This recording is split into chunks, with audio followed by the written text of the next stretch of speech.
Don Rafael Pepe Abreu, usted, su nombre real es Rafael Francisco Abreu Polanco, alias Pepe, y es un hombre de Tenares, de la provincia de las Hermanas Mirabal. Es un hombre de una genética revolucionaria, porque en esa zona hay mucha gente buena, que ha luchado mucho por este país, lógicamente encabezado por las heroínas, las hermanas Mirabal. Sindicalista desde hace muchos años y presidente del Consejo Nacional de la Unidad Sindical, y un hombre con mucha presencia en la vida pública desde su posición de defensor de los derechos de los trabajadores. Con él vamos a conversar sobre la agenda sindical de este momento, la que se ve y la que no se ve. De manera que le invito a que me acompañen a esta entrevista con don Rafael Pepe Abreu, quien es un amigo de este programa. Don Rafael Pepe Abreu, qué bueno tenerle con usted. Yo dije, pero bueno, ya me están negando.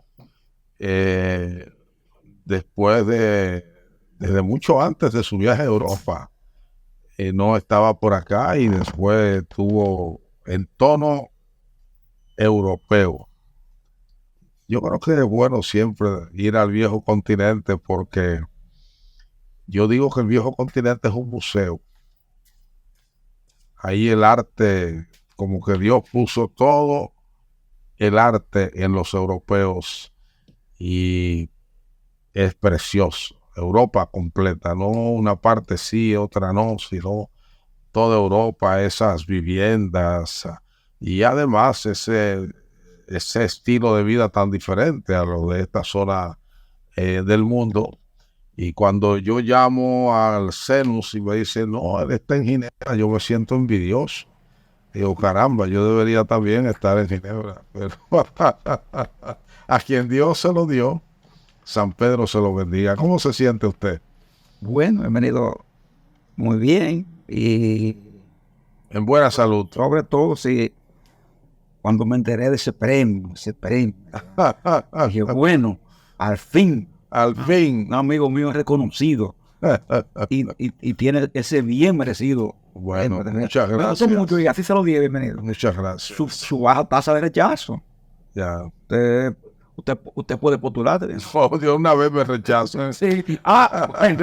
Bueno, ese postulado ya, ese es el oportunismo. ¿Cuándo? Pues yo. Sí. Mire, esa baja tasa de rechazo es importante. La suya. Y eso que le digo de que de una vez me rechazarían, casi lo he vivido. Cuando a mí me nombraron director del periódico El Siglo, comenzaron a salir voces que yo no sabía que tenían cosas contra mí. Incluso yo soy el único director del periódico que ha tenido, antes de asumir, que ir casi a confesarse con el cardenal. Porque el cardenal me rechazó, no quería. Presionó sobre la base de que yo soy de credo protestante y pensaba que iba a usar el periódico en contra de la Iglesia Católica, cosa que no había ocurrido en todos mis años anteriores de ejercicio. Pero tuvo ese capricho y casi hubo que pedirle permiso a la Iglesia Católica para que me permitiera ser director del periódico El Siglo.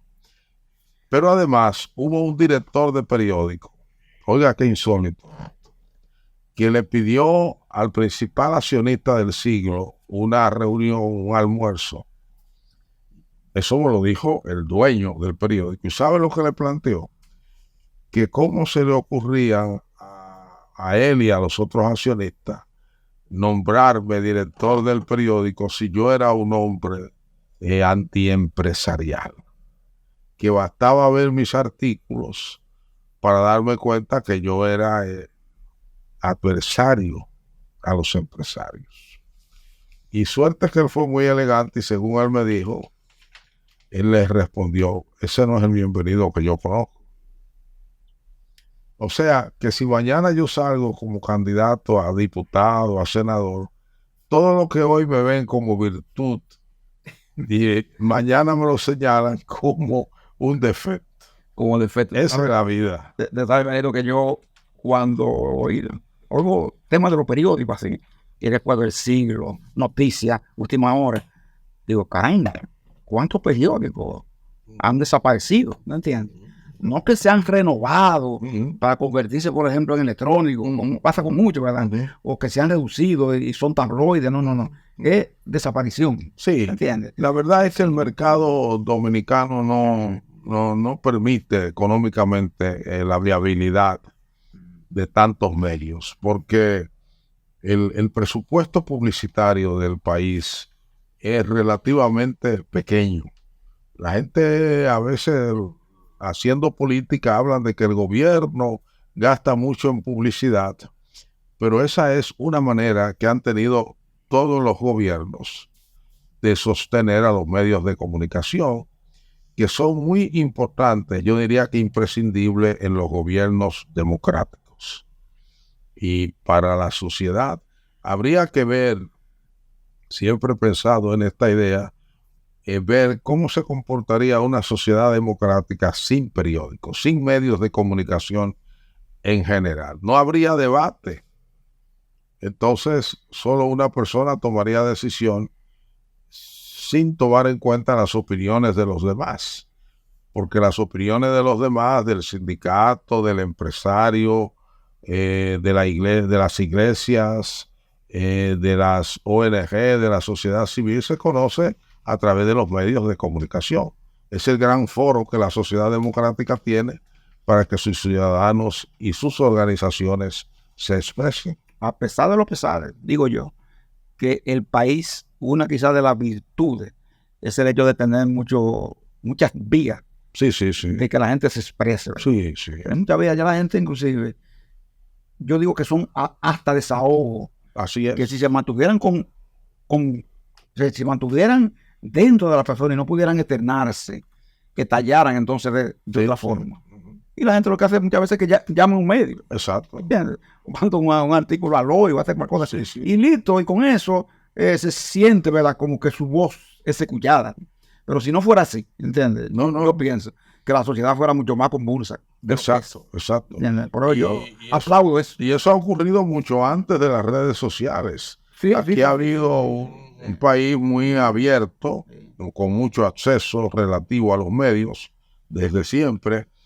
Y la democracia, los medios han sido fundamentales a la democracia que tenemos, sea débil o sea fuerte. Eso es así. Muy fundamental. Así. Incluso nosotros sabemos, los periodistas de más años, que a veces nos hemos desbordado en nuestro rol porque hay instituciones importantísimas que no funcionaban y la prensa ha tenido que estar ahí, señalando y haciendo lo que esa institución debió hacer. Por ejemplo, hay un ensayo de Juan Bolívar Díaz sobre ese tema en el periodo de Balaguer. Muchas veces el periódico tenía que hacer juicio sin ser un tribunal, hacer el papel de la policía sin ser policía, proteger a los ciudadanos, hacer el papel de defensor de los derechos humanos, porque esas instituciones no funcionaban o funcionaban de manera al revés.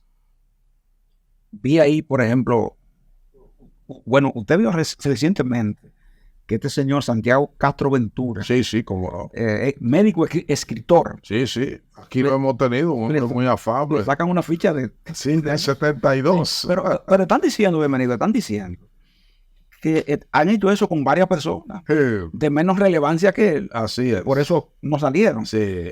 A veces usted se pregunta, ¿y de quién es una idea así? Porque en ese tiempo, bienvenido, en los tiempos en que nosotros estamos hablando, era común que a uno, mire, por pegar un afiche sindical en una pared, lo sorprendían, lo llevaban a Palacio y hacían una ficha. Por eso, Pero yo no sé si usted recuerda. Un volante, hacían una ficha. Yo no sé si usted recuerda, usted era igual que yo, muy joven, pero ya teníamos memoria. que pocos años, 1 o 2 años después de la muerte de Trujillo, que teníamos, ¿cuánto? 11, 12 años. 11. Sí. Si usted llevaba un pantalón negro y una media roja, ¿lo llevaban preso? Así. Porque era el símbolo del 14 y de Fidel Castro. 14 de junio, una boina. Hay una boina y una barbita. Así. Sí. Una moña, ¿te acuerdas? Sí. Estaban los muchachos. Entonces, yo digo, ¿verdad? Bueno, todas esas cosas así han sido como decía ese ensayo de Juan Bolívar, quizás, uno de los temas atribuibles a la defensoría que la prensa en un momento determinado, ¿verdad?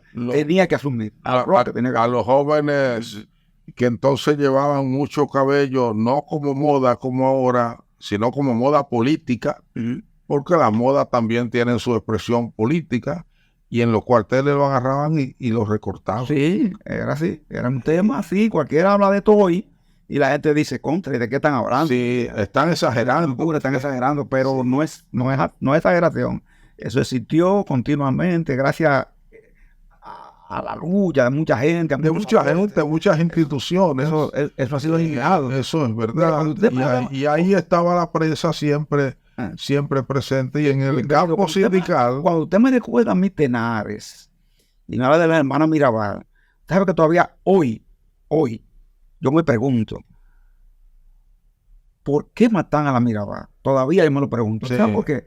Porque el régimen tuvo en su mano a Manolo, tuvo en su mano a Pedro González, tuvo en su mano a Alejandro Guzmán, o sea, a muchos dirigentes, ¿verdad? Sin embargo, a ella la Así es. Y muchas veces usted se pregunta, ¿por qué a ella? ¿Por qué la matan a ella?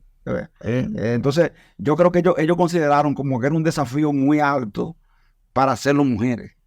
Y en eso pudo influir eso también. Sí. Una actitud, es probable. Una actitud también, digamos así, machista y demás asuntos. Sí. Frente a esa actitud con ella, ¿entiendes? Sí, y hay muchas versiones. Y Minerva, sobre todo Minerva, dicen que era una mujer empantalonada. Hasta el punto que yo me imagino que usted vio la discusión que hubo entre el Bacho, Fidelia de Pradel y otros en el programa de Fausto, porque algunos dijeron que en realidad la mujer de las ideas y la que estimulaba a Manolo a seguir hacia adelante era Minerva. Sí. Yo no sé si usted ha visto un libro que escribió Desde Mirabal. Desde Mirabal. La hermana que quedó viva, ¿verdad? La mamá de Jaime que se llama Viva en su jardín. Exacto. Y se refiere a ella.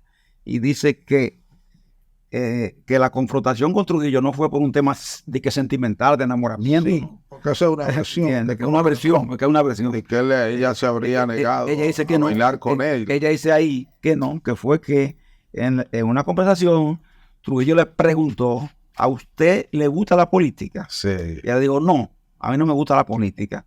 Y él le dijo, o sea, en un baile, ¿verdad? Bailando. Yo le voy a mandar entonces mis partidarios a que traten de conquistarla. Entonces ella le dijo, ¿y si yo lo conquisto a ella? Y entonces dije que eso trajo en Trujillo, que ya tenía legítima sospecha, ¿verdad? Por el tema de aquellas reuniones, que se hicieron en Tenares y otros sitios, en finca y demás. En la finca de los Bogares. En el Bogar, ¿verdad? Entonces dice el abuelo de don Fernando. Que Trujillo dijo, a partir de ahí, se puso como colérico, ¿entiendes? Ya. Y digo, no, pues estas mujeres de verdad están en esto y esto y esto. Sí, bueno, alguna razón poderosa para Trujillo. Sí. Que él se sintió amenazado, probablemente. A eso me refiero con lo de poderoso. Demasiado amenazado. Sí. Digo yo. Que quizás le hizo dar ese paso o un exceso de celo de su séquito, que a veces se dice que algunos obraron en exceso al oír palabras y expresiones de Trujillo. Lo mismo se dice de Balaguer en cuanto a Orlando Martínez. Balaguer habría expresado algunos juicios sobre Orlando y sus seguidores cercanos, sobre todo el ala militar, quisieron complacerlo desapareciendo a Orlando. Pero esos son decires. Lo real es que fueron asesinadas por el régimen. Y lo real es que Orlando fue asesinado por el régimen de Balaguer, que era un crimen de Estado, como el mismo Balaguer admitió en algún momento en el programa de Miguel Hernández, usted recuerda, ¿no? Eso es real, sí que fueron asesinados. Yo me hago la pregunta, se la he hecho a mujeres y a todo el mundo, y he dicho, contra ella hubo una hazaña especial. Ya. ¿Entiendes? ¿Por qué? Porque Trujillo mandó a matar mucha gente, hombres, ¿no? Sí. Pero en el caso de ella, como que hubo un empecinamiento, porque hubo otros hombres, compañeros de ella, que él lo tuvo en su poder. Y lo torturaron, pero no lo mataron. Sin embargo, a ella Trujillo tenía una... incluso matarlo. Exacto, una personalidad muy enrevesada, ¿no? Ya han salido algunos libros de psiquiatras tratando de analizar la personalidad de Trujillo. Y a propósito, ahora viene uno sobre Balaguer, el psiquiatra Gómez. Balaguer visto por un psiquiatra, que deberá ser interesante, porque si retorcida era la personalidad de Trujillo, retorcida era también la personalidad de Joaquín Balaguer. Vamos a un segmento comercial para entrar en la agenda sindical. Siempre es fascinante hablar con usted, porque usted es un hombre de muchos saberes, de muchas lecturas y sobre todo una vivencia muy larga, ¿no? Figura, si usted ya desde los 11 años venía con el oído parado y los ojos bien abiertos.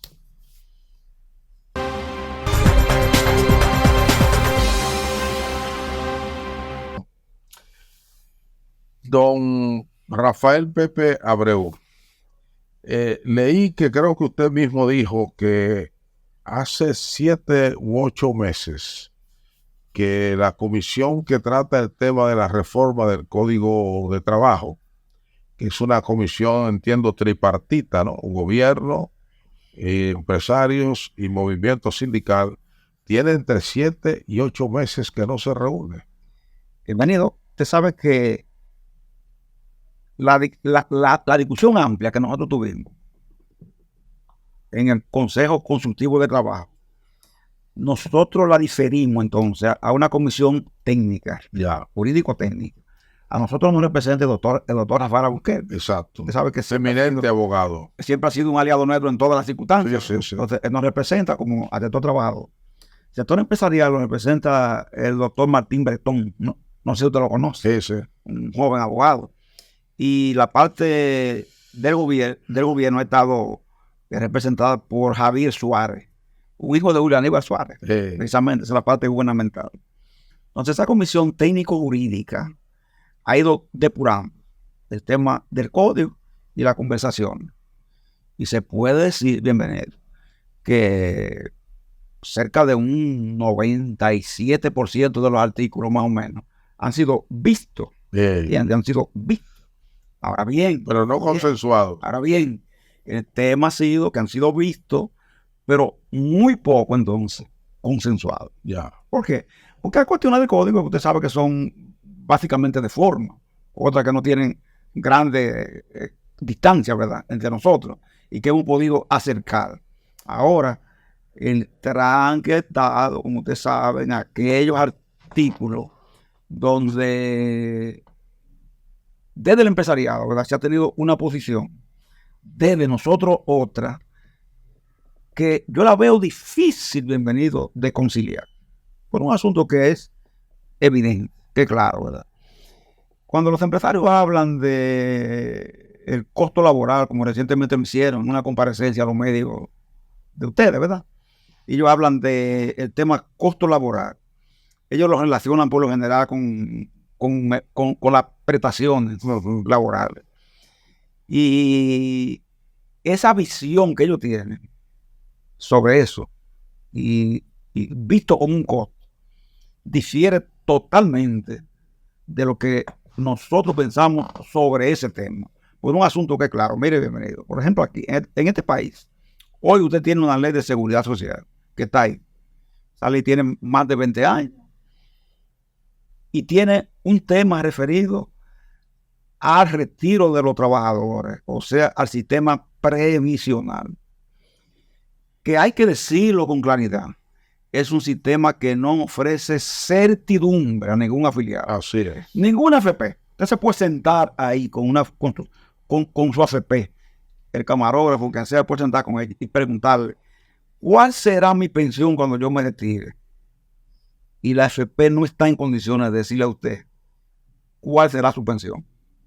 Lo único que podrá decirle es, bueno, usted tendrá una tasa de reemplazo de acuerdo a cuál sea el comportamiento de los fondos. Correcto. Pero no puede decirle, usted se va a retirar con 20,000, con 30,000, con 35,000, con 40. No puede decirle eso. ¿Por qué? Porque es un sistema que no tiene ni ofrece certidumbre. Entonces, ¿qué pasa? En un sistema así, usted no puede, por ejemplo, un elemento como es la acumulación del derecho a cesantía, despojarse de él, porque nosotros lo vemos como una especie de compensación a la falencia del sistema de seguridad social. Usted no me puede comparar eso con Estados Unidos, con que ellos quieren, y que la cesantía no existe en Estados Unidos, ni en el Canadá. Ok, pero esa es otra cosa, ¿verdad? Hay un tipo de sistema que asegura un retiro. Entonces, fuera de eso. Pero allí usted tiene salud garantizada, retiro garantizado. ¿Usted entiende? Educación garantizada. Si es muy ancianito, tiene garantizado que una enfermera le va a visitar y que usted le da un botón y le van a mandar una ambulancia a buscarlo para llevarlo al hospital. Muy distinto, ¿verdad? Entonces además de eso, mi amigo, estamos hablando en la introducción, hablamos del tema de la libertad que tiene el trabajador. Recordar siempre que es algo que el doctor Albuquerque enfatiza mucho siempre en la discusión.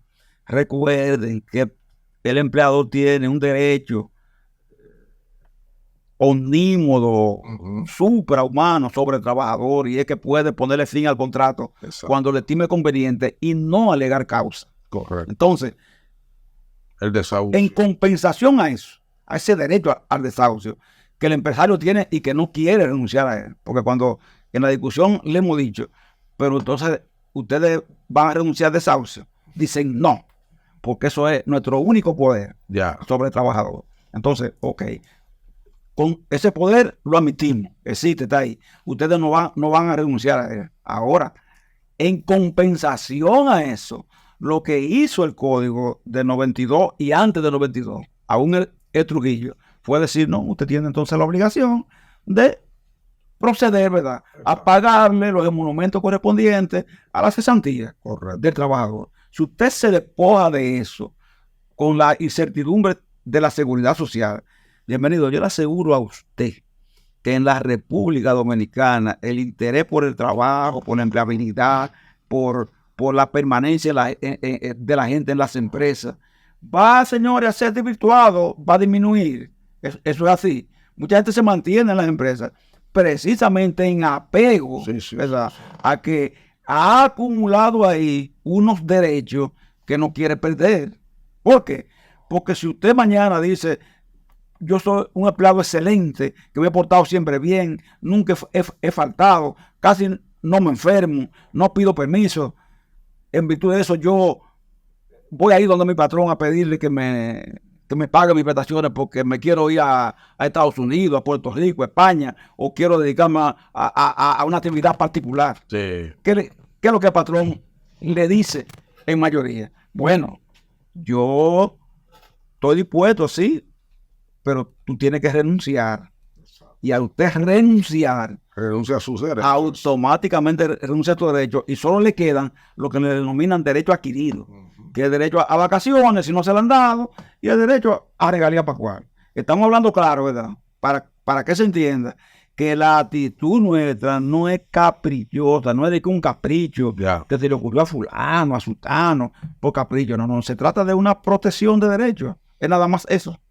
Y con el tema de que muchísimas veces eso es lo único que el empleado tiene, porque no tiene un derecho garantizado a una pensión. Y si lo tiene, es a una pensión mínima. Bienvenido. Por ejemplo, en este caso, ahora mismo, todo el que tenía 45 años cuando comenzó la seguridad social automáticamente está excluido de la posibilidad de una pensión.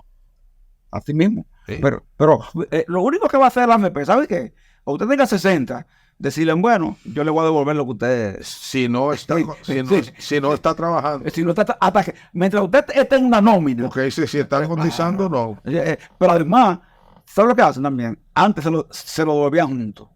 Ahora le dicen, no, es un retiro condicionado. Exacto. Entonces, se lo vamos a dar 10 a 10. Prorrateado. 15 a 15. Prorrateado, ¿verdad que sí? Entonces, por supuesto, el dinerito... No puede hacer nada. Con él tampoco. No puede hacer nada y se le disuelve en la mano. Sí, conozco amigos que han querido hacer, montar un negocio con ese dinerito. Y no han podido. En principio, ellos lo entregaban entero. Después descubrieron que eso no era conveniente porque supuestamente ni que estimulaba a la gente. Sí. Entonces decidieron que cuando usted va, yo he tenido que pelear con gente de AFP porque un empleadito cualquiera, por ejemplo, una consejera, que un caso que tuve ahí, señor, ¿y cuánto tiene ella acumulado? Ella tiene 200,000 pesos y quiere esos chelitos, porque ella quiere reparar su casita, que vive por ahí en Guaricano, en una loma de esa. No, nosotros no podemos entregártelo juntos. Sin embargo, lo hacen a discreción con quien ellos desean. A veces sí, con quien ellos desean. Hacen entrega a veces de gente de alto nivel, de alto salario, sin embargo, con infelices mayoritariamente no lo hacen. ¿Te entiendes lo que? Entonces uno dice, ¿verdad? Pues donde quiera que tú lo veas, es un sistema en el que tú no puedes ceder lo poco que tienes, ¿verdad? Bueno, a cambio de nada. Pero hay un estado de ánimo en un sector amplio de la población, sobre todo entre especialistas, obviamente que no tienen intereses directos en esto, en hacer una reforma. Y entiendo que hay más de un legislador que ha planteado no solo la necesidad, sino algunos proyectos hay por ahí de reforma al sistema de seguridad social del país para hacerlo más humano, más práctico y darle un poquito más de sabor a favor de los trabajadores, de los cotizantes. Por ejemplo, en el área de la salud es un desastre. Ahí tenemos bienvenido el informe último de lo que se denomina la comisión bicameral. Sí. Que fue un informe que se rindió de las largas conversaciones sostenidas en el Congreso en base a los aportes de las consultas con los diferentes sectores. Eso está ahí. La legislatura vi que se extendió, pero vi también que ese no es de los proyectos que se recogen para verlo en la ampliación de la legislatura. Sí. Me imagino que no se hace porque, bienvenido, como ese es un proyecto de tantos intereses encontrados, prefieren mejor, ¿verdad? Oponerlo, dejarlo, aplazarlo. Parece que esa es la idea. Sí, el tema es que usted no sabe si después de las elecciones lo van a hacer. Porque aquí los proyectos de largos intereses duran 18 y 20 años para ser aprobados. Y en 18 y 20 años, quien está ganando, gana mucho. Así es. Es un país complicado, pero es un tema que ustedes tienen pendiente, esos dos códigos. El de la seguridad social y el del trabajo. Y es algo en que independientemente de los escollos, usted no puede abandonarlo. No. Aunque uno parezca reiterativo, pero usted tiene que mantenerlo. ¿Entiendes? El otro tema, don Pepe, que ustedes no sé si lo han planteado formalmente, y esta pregunta para cuando regresemos, es el tema de la indexación salarial vía impuestos sobre la renta a través de la Dirección General de Impuestos Internos. Vamos a un segmento para venir a la parte final de este espacio. Venimos a la parte final de esta entrevista con don Rafael Pepe Abreu, quien es el presidente del Consejo Nacional de Unidad Sindical, el famoso CENUS. Don Pepe, la indexación ya debe ir por 40,000 millones de pesos que se le ha extraído así sin que se vea de los bolsillos a los trabajadores. ¿Ustedes han planteado eso formalmente al presidente de la República? Bienvenido, eso es parte de lo que se denomina, que usted conoce porque lo vimos aquí, el pacto por el salario.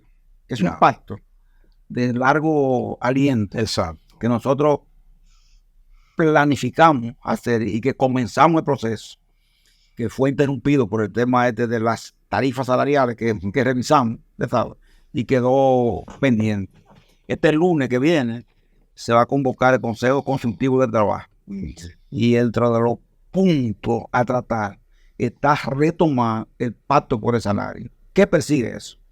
Eso persigue el tema de ir revisando periódicamente los salarios hasta que esto alcance un nivel que los mínimos superen, por ejemplo, los 2 primeros quintiles. Uno o dos, ¿verdad? Que es donde están las personas los trabajadores más pobres. Más pobres. Y entonces a eso sumarle el tema de la indexación. ¿Por qué?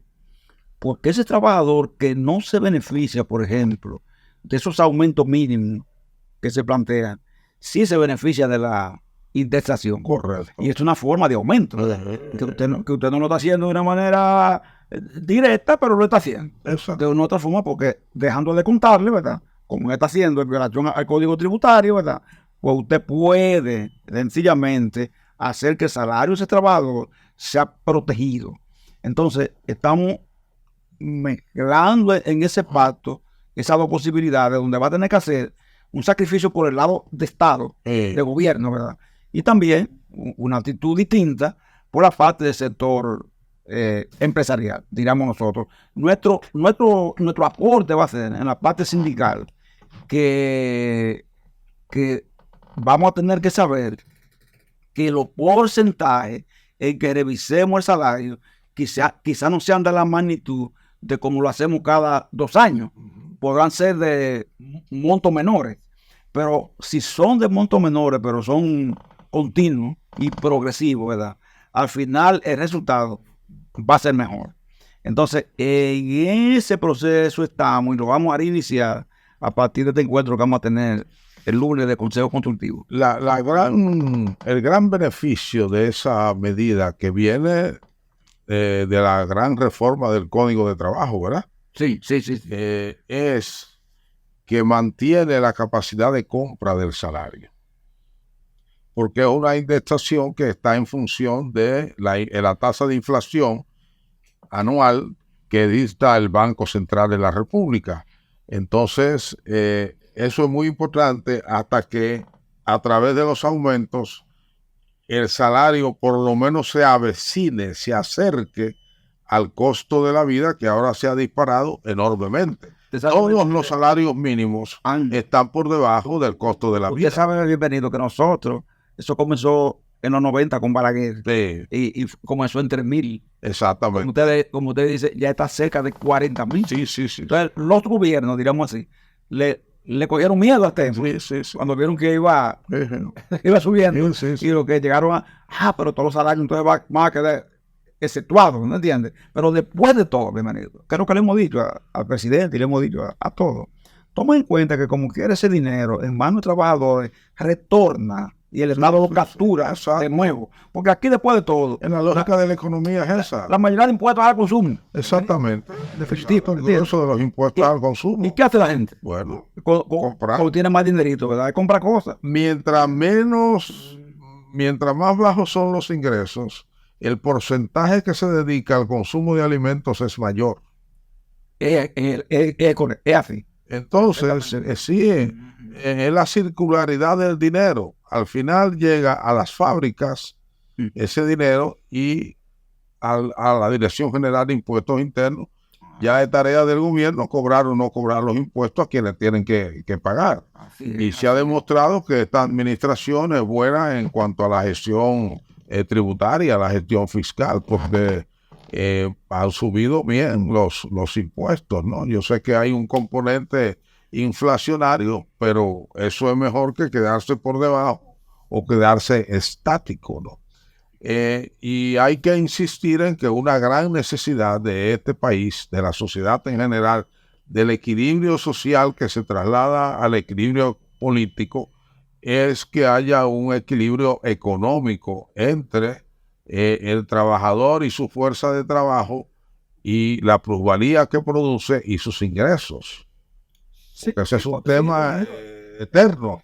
Es así porque si uno traslada eso a otro tema y ve, por ejemplo, los subsidios que que se hacen mediante la transferencia esta condicionada y no condicionada. Entonces, toda serie de cosas son lo que han hecho que en la República Dominicana los estallidos sociales no se hayan producido, bienvenido. Aquí no ha habido estallidos sociales masivos.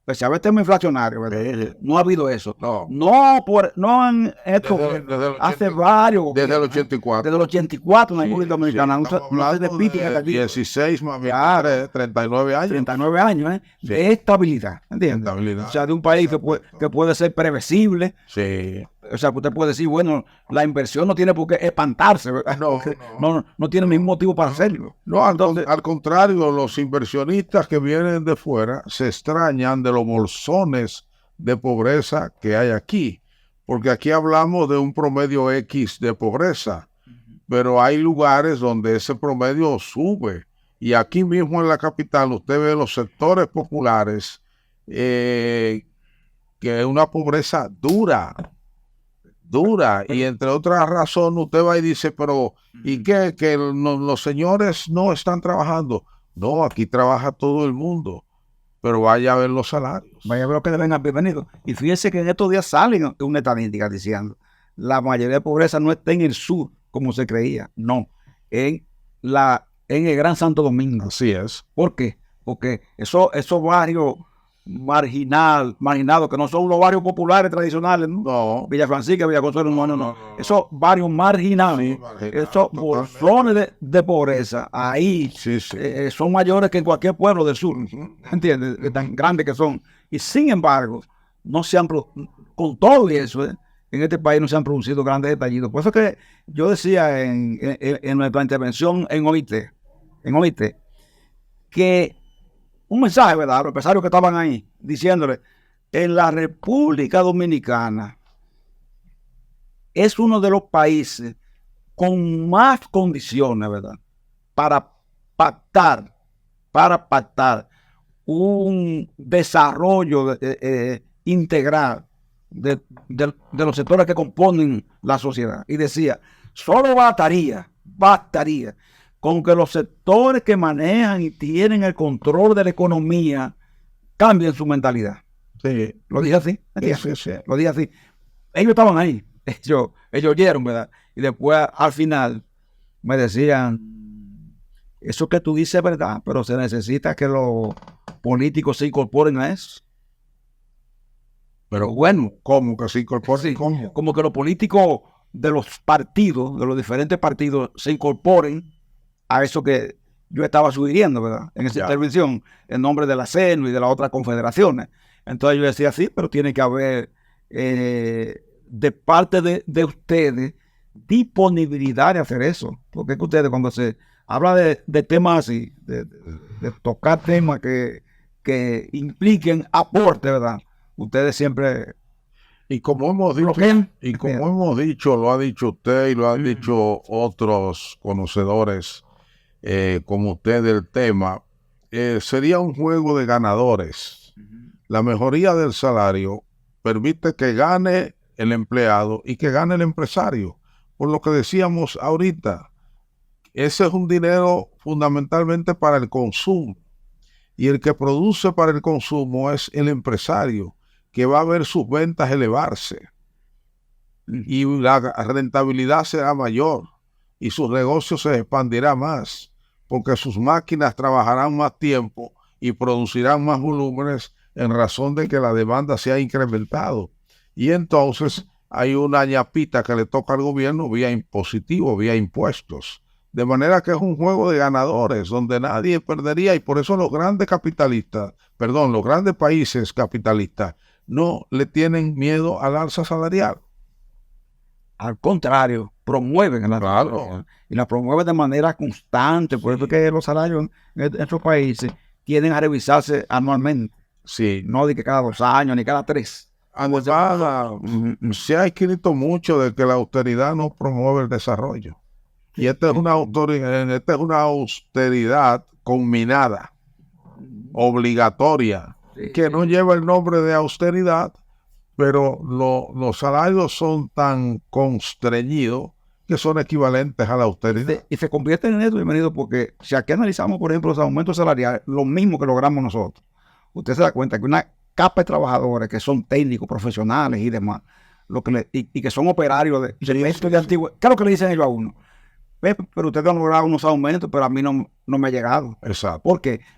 Y le dicen a uno, claro, porque en mi empresa le aumentaron a los empleados de más bajo nivel, al conserje, al mensajero, etcétera, pero todo lo que tenemos puestos técnicos, que ganamos algo más del mínimo, correcto, nos dejaron fuera. ¿Entiendes, bienvenido? Y eso pasa, mire, constantemente, 1, 2, 3 veces, 4, y eso se convierte en una especie de tapón, sí, en las empresas. Totalmente. Y además, nada más hay que ver los dos países que nosotros tenemos.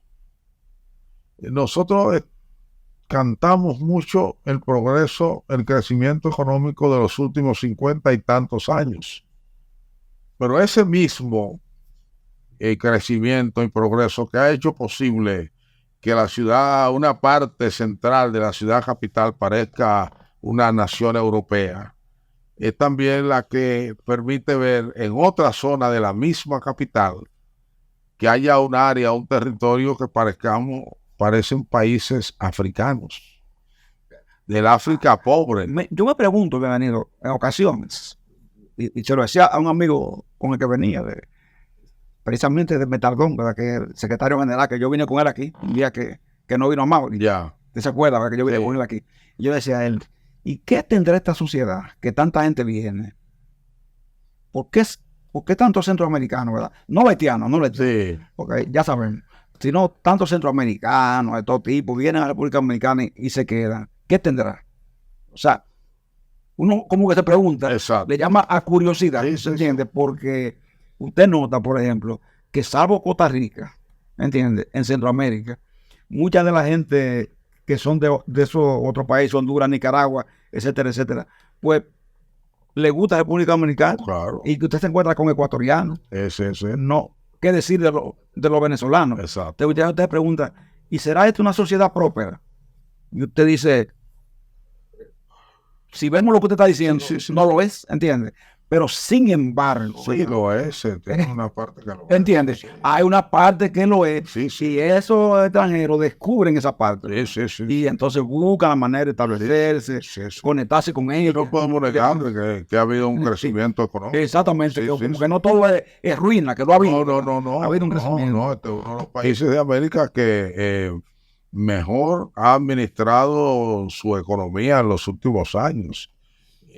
Sí, y que más estabilidad política hemos tenido.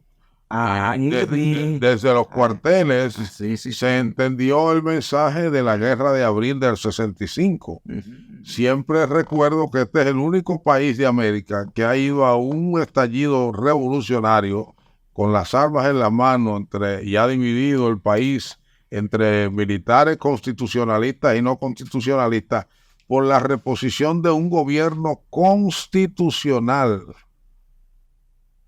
Tanto ha sido nuestro respeto por la Constitución que hemos llegado hasta ahí. Exactamente. Y que no ha habido un golpe a partir de eso, ¿eh? No, hubo un intento y falló. Y la sociedad, cuando lo conoció, lo rechazó. Sí. Aún fuese el gobierno de Balaguer. Así es. Entonces, eso evidencia algo, ¿verdad? Que algo existe. Entonces, ¿qué es lo que estamos diciendo nosotros? Gente como usted y como yo y otros. ¿Qué es lo que decimos nosotros? Señores, ustedes que están en el poder económico, ¿verdad? Se presume, ¿verdad? Que deben apreciar eso. Sí, lo aprecian. ¿Verdad que sí? Apreciar eso, ustedes que tienen ese control. Y entonces, lo que hay que incluyan la cartera. Hacer mayores aportes. Sí. Hacer mayores aportes a esa posibilidad. ¿Por qué? Porque es un día puede también escapar. Hay que decir también que el gobierno tiene que hacer su parte, porque el gobierno no puede limitarse a ser un simple árbitro. El gobierno tiene una capacidad para inducir las decisiones, viendo desde arriba qué es lo que conviene a la economía y a la sociedad. Sí. Que no podríamos pensar como Trujillo y su discurso de decir, el bien hay que imponerlo. Sí. Decía, generalísimo. Pero se puede inducir. Tiene que ponerlo.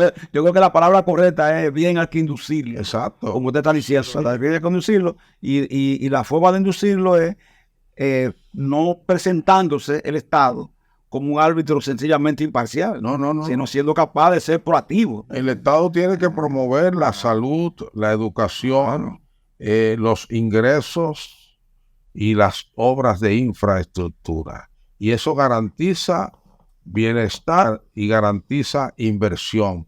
Y no podemos tener un modelo económico que le presente como ventaja al inversionista un salario de hambre.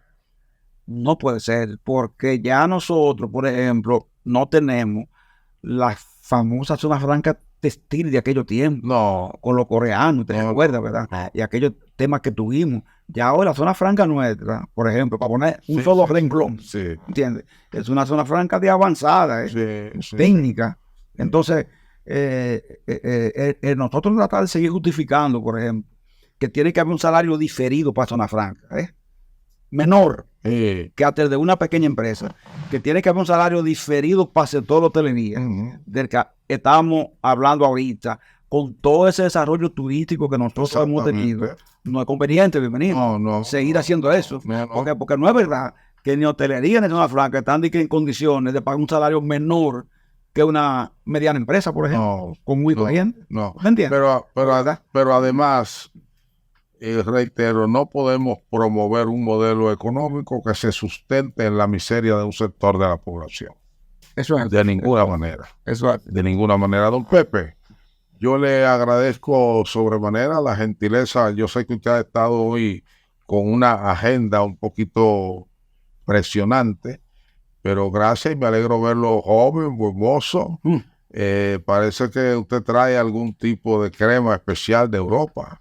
Sí, que le rejuvenece. Saben que pasamos por un procesito ahí medio peligroso, pero lo sorteó. Lo sorteamos. Gracias a Dios, gracias a Dios. A ustedes, gracias por igual. Nos vemos en el próximo programa.